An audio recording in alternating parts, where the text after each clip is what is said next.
bangis.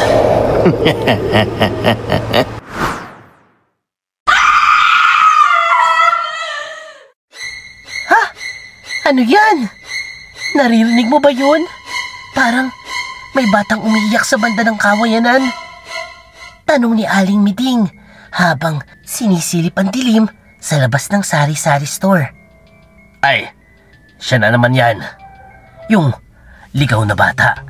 Pero sabi nila, hindi daw tao yan. Sagot naman ni Mang Berto, nagsasara ng payong habang kumakalansing ang ulan sa yero. Weh, hindi nga. May nagsabi, ako, anak daw yan ng aswang. Dagdag naman ni Mila, halos pabulong ito kung magsalita. Umugong ang hangin, kumurap ang ilaw, napatigil ang mga tao. Ang mga ganong bulungan sa baryo ng San Mateo, mabilis kumalat. Kapag gabi at bumabagsak ang ulan, walang tigil ang mga ingay sa kawalan. Tahimik ako nakikinig sa gilid habang bumibili ng bigas. Ako si Rosita, 50 years old at 5 taon ng balo. Baka may kakilala kayo. I need a boyfriend. O tara, tuloy natin ang storya. Mag-isa ako sa tahanan na minana ko pa sa mga magulang ko. At kahit anong lakas kong magpakatatag, may mga gabi pa rin na mas ramdam ko ang lamig ng bahay. Ah, Rosita, huwag kang tumaan dyan sa kawayanan ha. May mga masasamang nilalang doon. Sabi nga ni Cardo, ganun daw talaga. May nakita raw siyang batang maputla, umiiyak, pero biglang nawawala. Eh baka naman naliligaw lang yon, Aling Miding. Bata yan, hindi naman masama. Yun ang sagot ko habang pinupulupot ang shawl ko sa lieg. Ay, naku talaga. Kayo naman, sa panahon ngayon, huwag na tayong tanga. Kung ano man yun, hindi yun ordinaryo. Singit ni Mang Berto. Hindi ako umiimik, pero ramdam kong kumunot ang dibdib ko. Hindi dahil sa takot, kundi dahil naiisip ko kung paano nila basta tinatapon ang mga salita na parang wala lang. Hindi tao, nilalang, anak ng aswang. Paglabas ko ng tindahan, mas lumakas ang ulan. Pinilit kong takbuhin ang daan pa uwi. Sa gitna ng kulog, sumabay ang ihip ng hangin mula sa kawayanan. Napalingon ako. May manipis na tunog. Hindi to iyak, hindi to tawa, pero parang hikpi. Oh, may tao ba dyan? Hello? Yun ang tawag ko. Nilalakas ko ang boses kahit kinakabahan ako, pero walang sagot. Kaya lang, may nakita akong gumalaw. Isang maliit na anino. Nakatalokbong ang damit. Nanginginig. Bata. Payat. Basang-basa sa ulan. Hoy! Totoy! Or nene! Ba't ka nandyan? Dahan-dahan akong lumapit. Ayoko siyang takutin, pero mas nauna siyang umatras. Kumapit siya sa kawayan na parang handa ng tumakbo. Ay nako, hindi ako masamang tao. Halika dito. Basa ka na. Malamig ngayon. May sakit ka na ata eh. Yun ang sabi ko. Halos hindi gumagalaw. Rosita! Huwag kang lalapit dyan! Yan yung sinasabi namin! Yan yung bata! Biglang sigaw ni Mang Berto sa likod. Nag-eko sa buong kalsada ang sigaw niya. Napatas ang balahibo ko. Hindi sa bata, kundi sa paraan ng mga mata ni Berto at Miding habang nakatingin sila sa kanya. Para bang wala silang nakikitang tao. Para bang hayop ang tingin nila dito. Tumampal ang isang malakas na ihip ng hangin, sabay ang kidlat. Nang umilaw ang paligid sa saglit na puti, Doon ko siya nakita ng malinaw. Mukha niya'y maputla, kulubot sa gutom at mga mata niya'y punong-puno ng takot. Hindi takot mang atake, kundi takot na siya ang atakihin. Sinubukan niya magsalita pero putol-putol na hinga lang ang lumalabas. Hoy, halika dito. Hindi ka nila sasaktan. Tahan na, huwag ka umiyak. Yun ang sabi ko. Inaabot ko pa nga ang kamay. Oy, Rosita! Ano ba?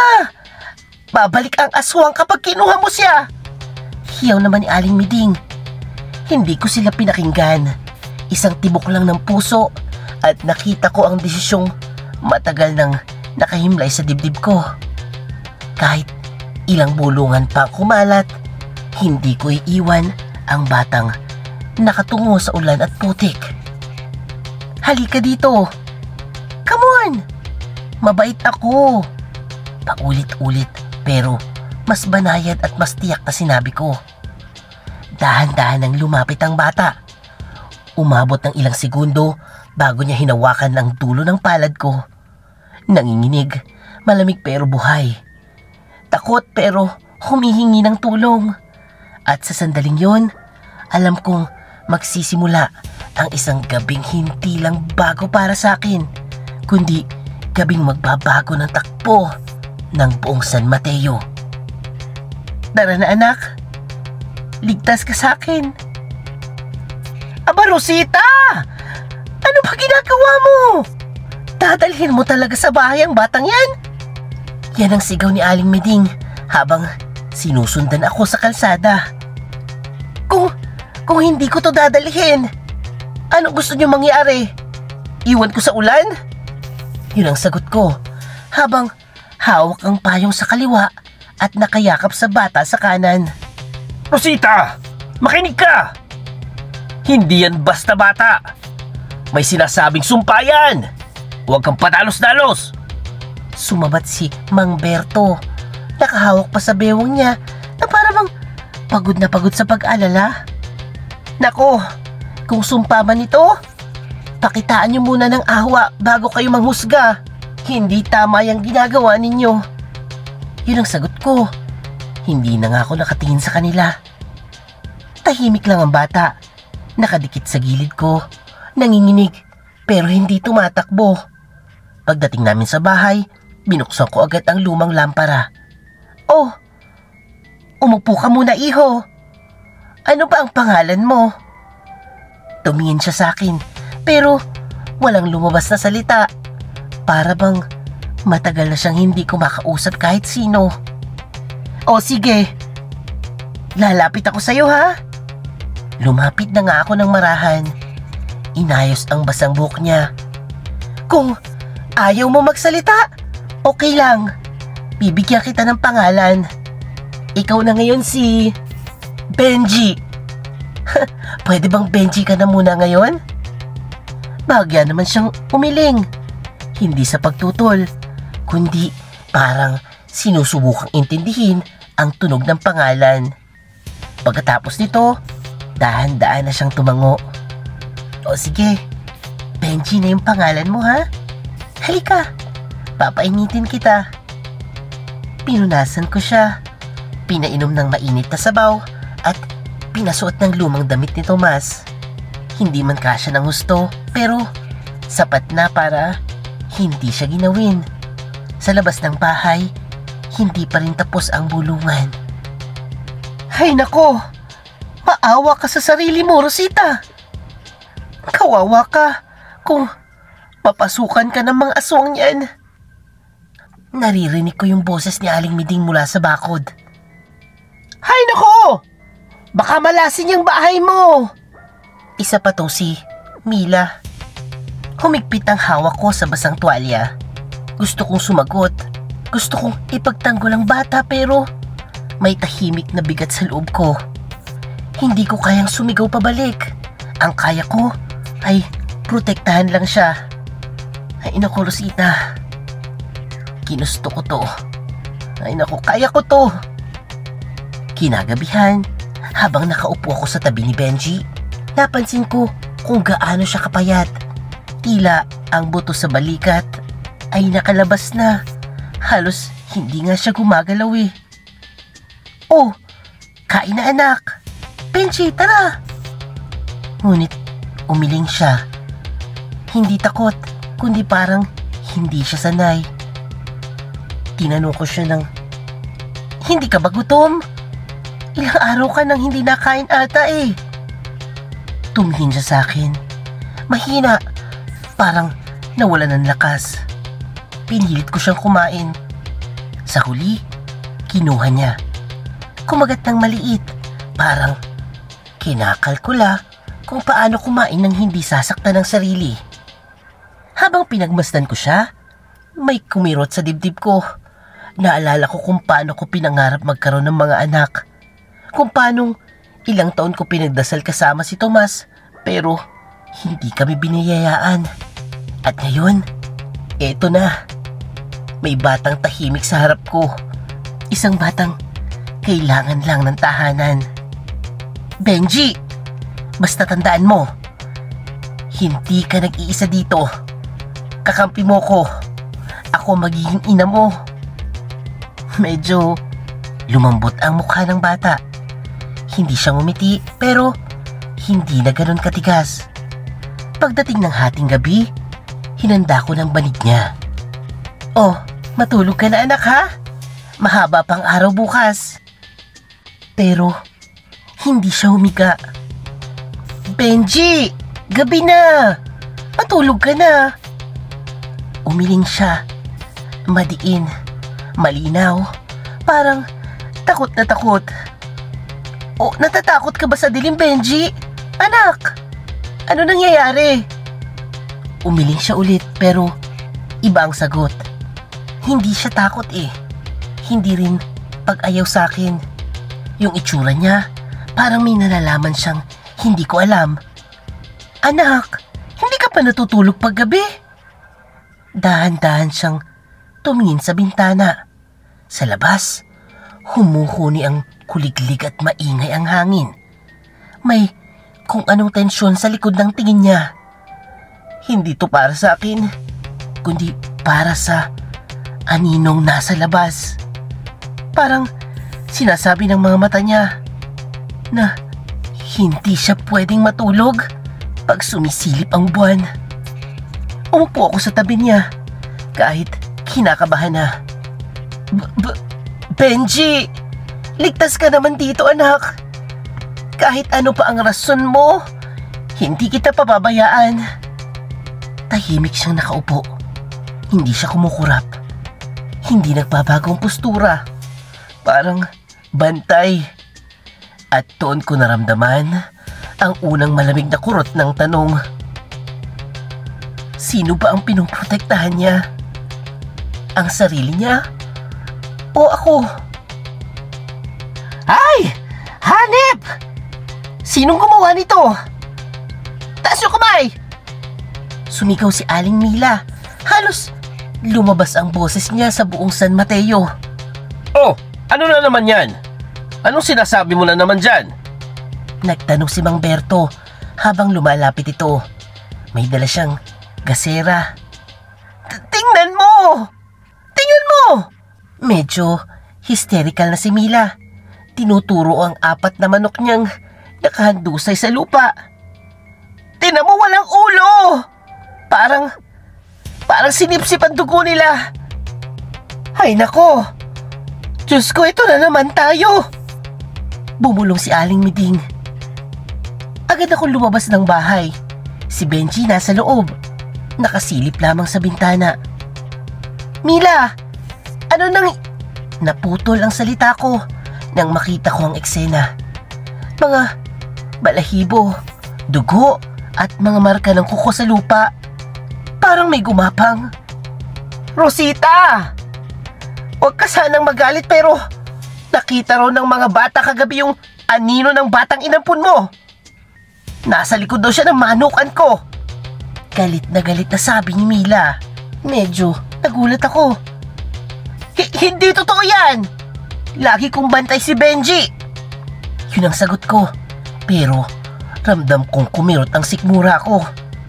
Huwag ka nang magpatay mali dyan, Rosita! Si Junior na mismo nagsabi sa akin. Nakita daw niya si Benji. Nakatayo sa dilim. Nakatingin dito. Parang may inaantay. Ang sabat ni Bomberto. Mali ang nakita nila. Hindi lumalabas si Benji sa gabi. Hay, Rosita, wala kaming galit sa iyo, pero ilang gabi na naming naririnig yung kalmot sa mga dingding namin. Wala namang pusa dito eh.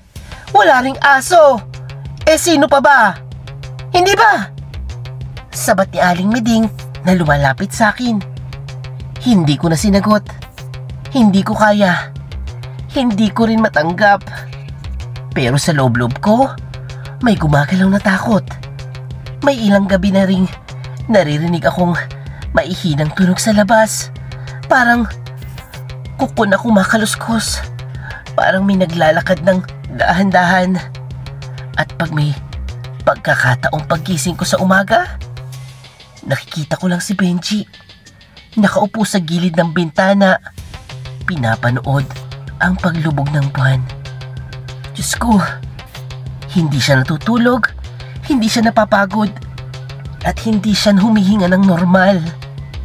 Hindi yun si Benji! Hindi siya ganun! Paulit-ulit kong sagot. Ano Rosita? May hayop bang pumapatay ng ganyan? May hayop bang nag-iiwan ng malaking anino na parang tao? Yan ang balik sa akin ni Mila. Bakit ba hindi niyo muna isipin ang mga pinagsasabi niyo? Ay ina, nakita rin daw ni Cardo, Rosita. Nakita raw niyang may batang maputla sa tapat ng bahay niya kagabi. Tapos, kaninang umaga, patay ang baboy niya. Nang hina, parang nilapa sa loob ng kulungan. Putol ni Aling Meding. Mukhang nagkalat ng malas mula nung pinatira mo yung batang yan dito. Sabat pa ni Berto. Nako! Tama na! Tumigil na kayo! Yun na lang na nasagot ko. At wala na akong masabi. Tahimik silang lahat sa saglit na yon. Lahat nakatingin sa akin. Lahat naghihintay ng sagot. Pero wala na akong masabi. Pagbalik ko sa bahay, nadatnan ko si Benji. Doon pa rin sa parehong pwesto niya. Nakadikit sa bintana. Nakatingin sa langit kahit umaga pa. Parang hinahanap niya ang buwan. Benji! May naririnig ka ba sa labas nung isang gabi? Yun ang tanong ko sa kanya. Pero hindi siya sumagot. Tumingin siya sa akin sandali pero hindi nagsalita. Parang may alam siyang hindi ko kayang tanggapin. Umupo ko sa tabi niya. Anak, may nagsasabi sa akin, nakita ka raw sa Manukan nung gabi. Sabihin mo sa akin kung saan ka ba talaga pumunta. Pero umiling siya.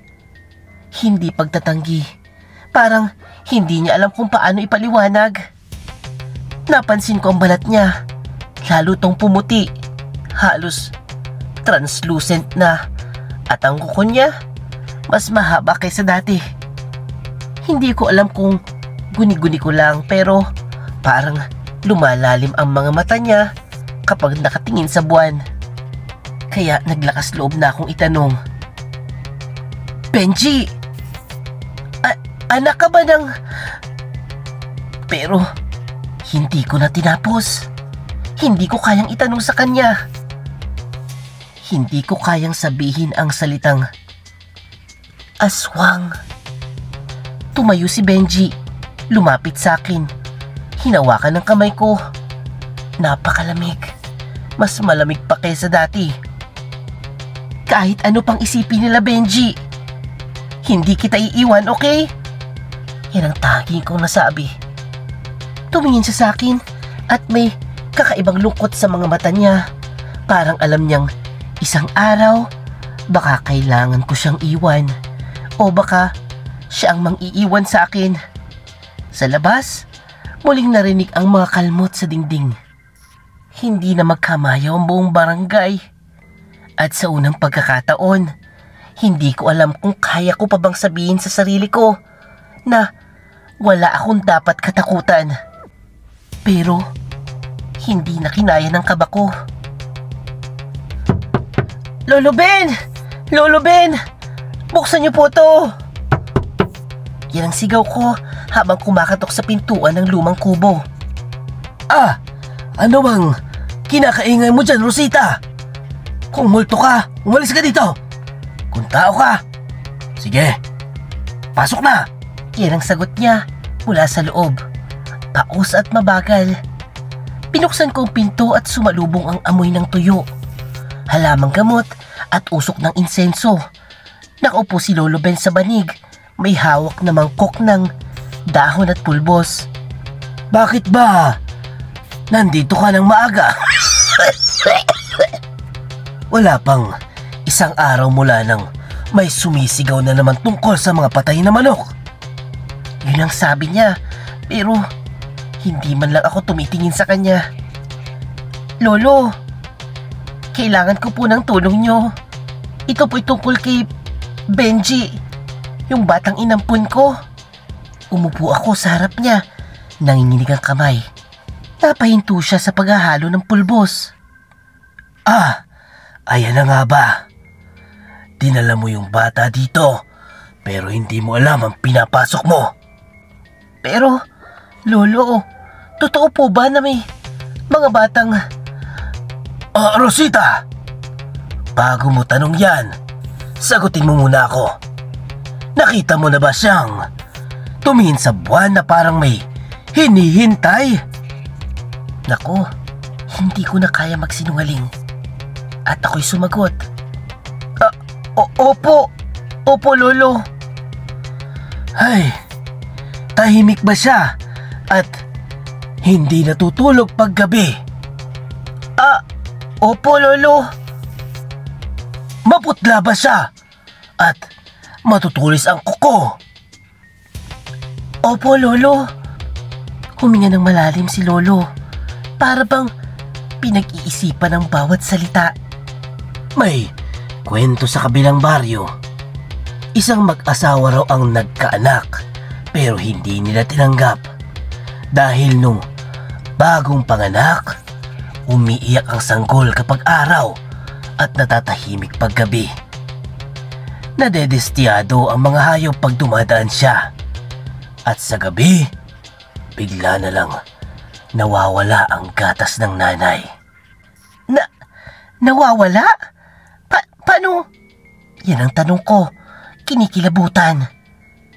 Para bang may sumisipsip, parang may panganib. Ang mag-asawa, takot na takot. Isang gabi, dinala nilang sanggol sa gitna ng kawayanan. Iniwan nila ito at mula noon, walang nakakalam kung nasaan na ang bata. Lolo, ibig niyo po bang sabihin? Medyo napalunok ako dito. Hindi ko sinasabing siya iyon. Pero Rosita, ang batang inuwi mo ay may dugong hindi mo maintindihan. Kailangan mong malaman ng isang bagay. Ano po yun? Ano po yun, Lolo? Tandaan mo ito. Kapag ang isang batay may sumpa at tinrato mo ng may galit, mas lalakas ang sumpa. Napasinghap ako. At kapag minahal mo siya, Rosita, may pagkakataong mabuhay siya bilang tao, hindi bilang halimaw. Lolo, natatakot na ako. Pero ayoko talagang iwan si Benji. Parang kailangan niya ako eh. Tama ka. Ang mga batang tulad niya, hindi sila agad masama. Pero napaka-dali nilang madungisan. Kapag sinaktan, nagiging halimaw. Kapag inalipusta, lumalala ang dugo. Hindi ko na malayang tumutulo pala ang luha ko. Lolo? Ano po ang dapat kong gawin? Huwag mo siyang palayasin. Huwag mo siyang tatakutin. Bantayan mo siya at kaawaan. Hinawakan ni Lolo ang kamay ko.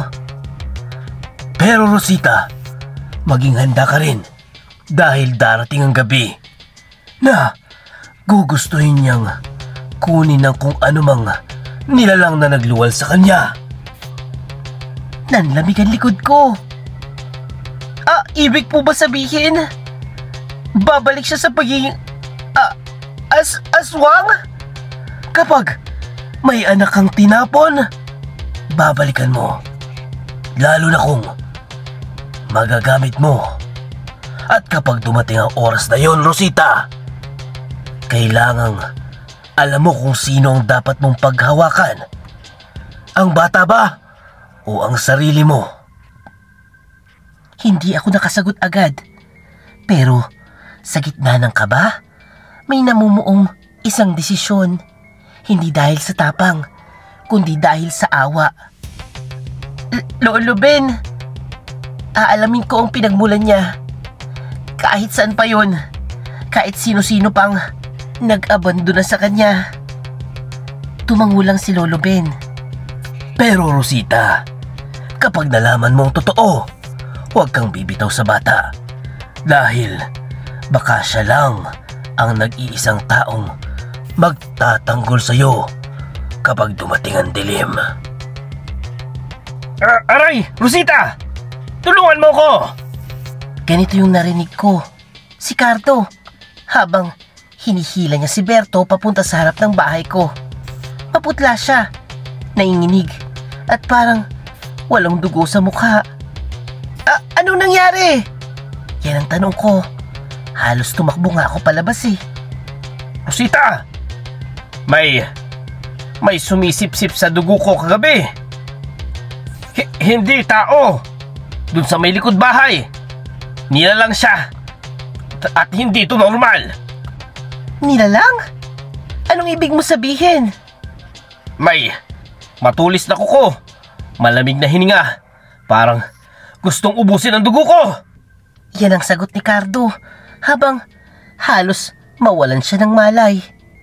Agad na sumabog ang bulungan sa mga kapitbahay. Hay! Ayan na naman! Simula nang dumating talaga yung batang yan, puro kamalasan! Yan ang sigaw ni Aling Miding. Rosita! Ilabas mo si Benji! Yan ang dahilan ng lahat ng nangyayari sa atin!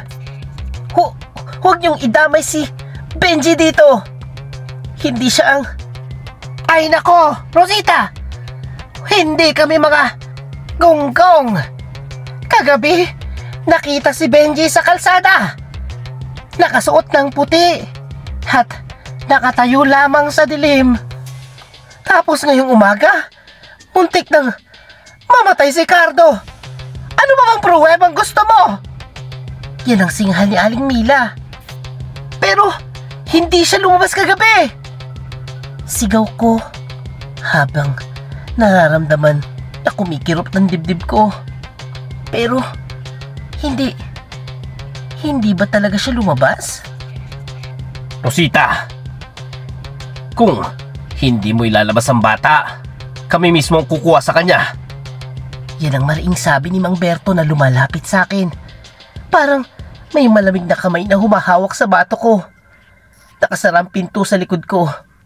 At si Benji, tiyak kong naririnig ang lahat. Hindi niyo siya pwede kunin!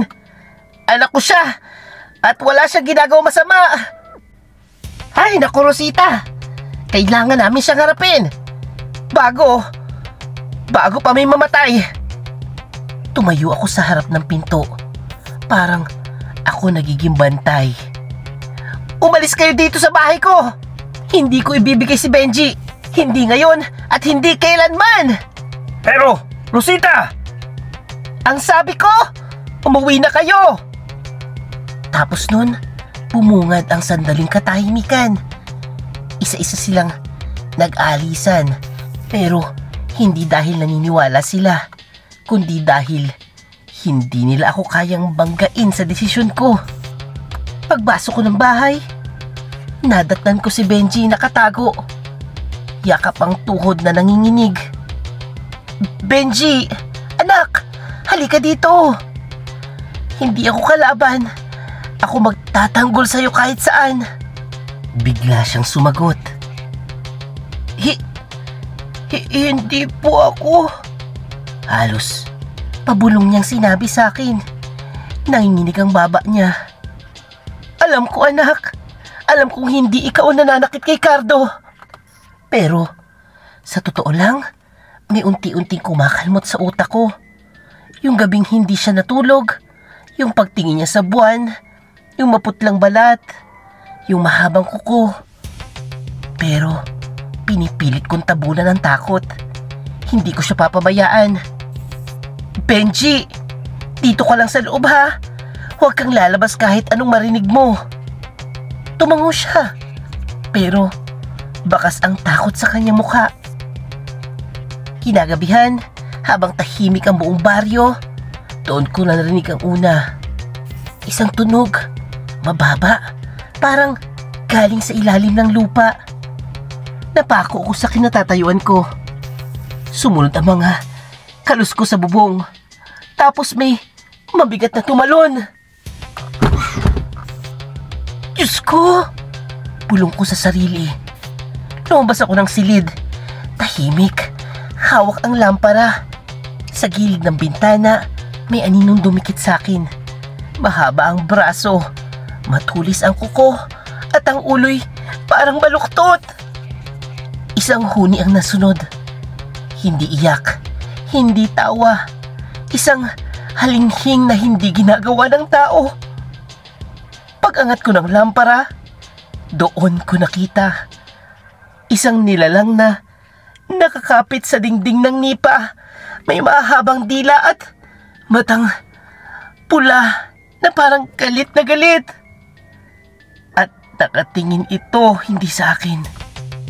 Sa loob, sa direksyon ni Benji. Hindi pwede. Bulong ko sa sarili. Pero nanginginig ako. Biglang gumapang paakyat ang nilalang. Sinira ang bubong. Sumisinghot ng hangin na parang may hinahanap. Benji! Takbo, anak! Halika dito! Takbo! Tumakbo ko pabalik sa loob. Nagising siya. Takot na takot. Humawak sa braso ko. At nang marinig namin ulit ang malakas na lagabog, doon ko naintindihan ang sinasabi ni Lolo Ben na darating ang nilalang na magbabalik para kunin ang anak niyang tinapon. At ngayong gabi, dumating siya at handa niyang lapain ang buong bahay para lang mabawi si Benji. Buti na lang naandyan si Lolo Ben. Rosita! Bilisan mo! Kapag lumapit niyang nilalang, hindi ka na magkakaroon ng oras para maghanda. Pero, Lolo, sigurado po ba kayo? Nanginginig ang mga kamay ko, pero inabot ko ang asin, langis, at maliit na kandila. Kung hindi ka gagawa ng proteksyon, pareho kayo makukuha. At Rosita, hinawakan niya ang balikat ko. Kung totoong ang anak ng aswang ang bata, siyang huhulihin ang nilalang na yon at hindi ikaw. Hindi ko siya ibibigay. Ipagtatanggol ko si Benji. Tandaan mong sinabi ko, may dugong halimaw ang bata, pero hindi ibig sabihin ay masama siya. Nagsimula ang pag-ikot ng hangin. Parang may umiikot na anino sa bubong. Rinig ko ang pagkamot, ang paggapang, ang paghalinghing. Rosita! Bumulong bigla si Benji. Nandiyan na siya. Anak, halika dito. Ipagtatanggol kita. Yan ang sabi kong mabilis. Nilatag ko ang asin, paikot sa banig. Pinahid ko ang langis sa mga bintana, pinto at poste ng bahay. Rosita, huwag kang lumabas. Pumulong ulit si Benji. Anak, hindi kita iiwan. Akong bahala sa inyo. Biglang may bumagsak. May tumalon sa bubong, kasunod ang tunog ng kahoy na pumuputok. Lumakas ang halinghing, kumalabog ang dingding. Napatras ako pero hindi ako lumbas sa bilog. Rosita, lumayo ka! Yan ang sigaw ni Benji. Nanginginig ang buong katawan niya. Hindi anak! Dito ka lang sa loob ng bilog. Akong bahala sa'yo. Pero bago ko pa masabi ang kasunod, biglang bumagsak ang isang matulis na kamay mula sa kisame. Mahaba, maitim at nangingintab sa laway. Hinila nito ang kawayan. Binutas ang bubong. Isang pares ng matang pula ang sumisilip sa butas. Akin ka, bata. Kumakaralkal ang boses mula sa taas. Hindi! Hindi mo makukuha siya! Rosita! Huwag! Sigaw ni Benji pero huli na. Lumundag pababa ang nilalang. Isang anyong hindi ko kayang ikwento ng hindi nanginginig. Baluktot ang mga binti, mahabang dila, balahibot balat na tila, nagbabago sa bawat iglap. Gumagalaw na parang ahas, ngunit humahakbang na parang tao. Tinuro ko ang asin. Walang makakalampas dito! Hindi ka pwede dito! Humakbang ang nilalang papalapit, ngumisi ng matalimang ngipin. Hindi mo ko mapipigilan, babae. Paglapit niya sa bilog, biglang umatras ang mga paa nito. Para bang nasunog sa hangin. Pero lalong nagalit. Umuungol, sumisigaw. Tapos nagsimulang manginig si Benji. Benji, ano nangyayari? Huwag kang lalapit. Yan ang sabi niya. Nanginginig ang boses. Parang may pinipigil na hindi niya kayang labanan. Anak, Benji! Anong... Biglang pumutok ang ugat sa braso niya. Umitim ang mata. Tumaling ang ngipin. Bumukhang likod niya na parang may gustong lumabas. Hinawakan niya ang sarili. Parang sinasakal ang sariling katawan. Rosita! Huwag ka matakot. Yun yung binulong niya. Benji! Anak! Huwag! Huwag! At doon ko nakita. Nagbago siya. Hindi ganap na halimaw. Hindi ganap na tao. Parang sinasakal ng sariling dugo. Nang umatake ang aswang, sabay talon nito papasok sa bubong. Tumalon din si Benji sa harap ko. Hindi para sumalakay, kundi para protektahan ako. Umalis ka na! Umalis ka na! Yan ang sigaw ni Benji. Sigaw sa nilalang na ayaw niya makita. Ang boses niya ay parang hindi na tao. Hindi mo siya kayang saktan! Huwag mo siyang saktan! Anak, akin ka. Sumama ka sa akin. Anak! Sumigaw si Benji. Kalahating halimaw, kalahating bata. At sinugod ang nilalang. Nagbanggaan sila parang dalawang hayop sa gitna ng gabi. Punit ang dingding. Tumalsik ang kawayan. Kumalat ang dugo. Kinuha ko ang lampara. Sumigaw ng dasal at tinapon ang apoy sa asin. Kumalat ang apoy. Isang bilog na nagliliyab. Ayoko sa'yo! Ayoko sa'yo! Yan ang sigaw ni Benji. Sinasampalang nilalang. Sumingit ang apoy sa pagitan nila. At nang hawakan ko ang krus ng yumaong asawa ko, tumingala ako sa Diyos. Diyos ko! Iligtas niyo po kami! Sumigaw ang nilalang. Umatras. Nasunog ang balat. Nabulag sa liwanag. At sa huli, tumalon palabas ng bubong. Tumatakbo. Pabalik sa gubat. Sugatan, galit at hindi na sigurado kung babalik pa. Humina si Benji. Nagbalik sa anyong bata. Nanghihina at umiiyak. Rosita, pasensya na ha. Hindi ko gustong takutin ka. Yan ang binulong niya sa akin. Niyakap ko siya ng mahigpit. Hindi mo ko tinakot, anak. Iniligtas mo ako, Benji. Mahal na mahal kita. At sa gabing yun, habang umaapoy ang bilog ng asin sa paligid namin, alam kong isang bagay ang totoo. Kahit may sumpa ang dugo niya, hindi kailanman naging sumpa ang puso niya. Wakas.